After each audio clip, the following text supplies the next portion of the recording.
კერძო ავტოფარეხების ნგრევის გამო შესაძლოა ფოთის ყოფილი მერის და პარლამენტის დეპუტატის ვახტანგ ლემონჯავას სამართლებრივი პასუხისმგებლობის საკითხი დადგეს. ფოთის საქალაქო პროკურატურა 200-მდე სარჩელს სწავლობს, რომელიც კერძო საკუთრების ხელყოფას ეხება. ყოფილი მერის ინიციატივას კერძო ავტოფარეხების ნგრევაზე ბოლო 2 წლის განმავლობაში 3000-მდე ობიექტი შეეწირა. დაზარალებული მოსახლეობა ფულად კომპენსაციას ითხოვს. მუნიციპალიტეტიდან მოვიდნენ თანამშრომლები, თავისი ტრაქტორით დაანგრიეს ჩვენი გარაჟები. თქვენს ჩვენ რომ მოვითხოვეთ პასუხით თქვენს მერის გადაწყვეტილება რომ უნდა დაანგრიოთ თქვენი გარაჟები და ჟანა აბშილავა ერთადერთი არ არის ვისი პირადი საკუთრების უფლებაც როგორც თავად ამბობენ მუქარითა და შანტაჟით წინა ხელისუფლების გადაწყვეტილებით შეილახა. ფოთის საკრებულოს სპეციალურ კომისიას რომელიც მსგავს კანონდარღვევებს სწავლობს საჩივრით 200-მდე ადამიანმა უკვე მიმართა. რამდენიმე ათეულ საქმეს პროკურატურა სწავლობს, სადაც გამოძიების დასრულებამდე კომენტარს არ აკეთებენ.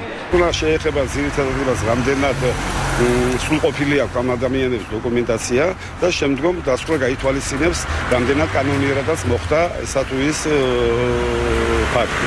ფოთის ახლად დანიშნული მერის ინფორმაციით 2 წლის განმავლობაში 3000-მდე ადამიანის საკუთრების უფლება შეილახა.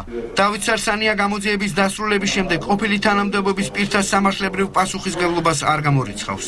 უფრო აუცილებლად დადგება, ვინაიდან განხორციელდა ასე ვთქვათ, კერძო საკუთრების ხელყოფა ჩვენი მოსახლეობის მიმართ და აქედან გამომდინარე ყველა ის ფაქტი, რომელიც განახორციელდა წინა ხელისუფლებამ, იქნება გამოძიებული. საკრებულოს ნაციონალური ფრაქციის წევრი დარეჯან სხვიტარიაზე წოლის ფაქტებს არ ადასტურებს და შენობების აღებას ქალაქის იერსახის გაუმჯობესებით ხსნის. იმ პერიოდისთვის არავის გამოუთქვამს პრეტენზია, რომ ვიღაცამ ზეწოლის ქვეშ დაარღვია ეს გარაჟი.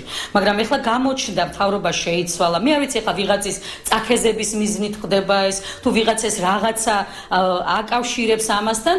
დაზარალებულებს სამართლებრივ დახმარებას უკვე 2 წელია ადამიანის უფლებათა და სოციალური სამართლიანობის დაცვის კვლევითი ცენტრი უწევს.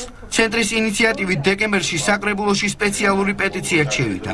ჩვენ შევიტანეთ საკრებულოში პეტიცია, რომელიც იყო დადგენილება და ითვალისწინებდა საკუთრების ხელყოფის ფაქტების შესწავლას და კომპენსაციის გაცემას.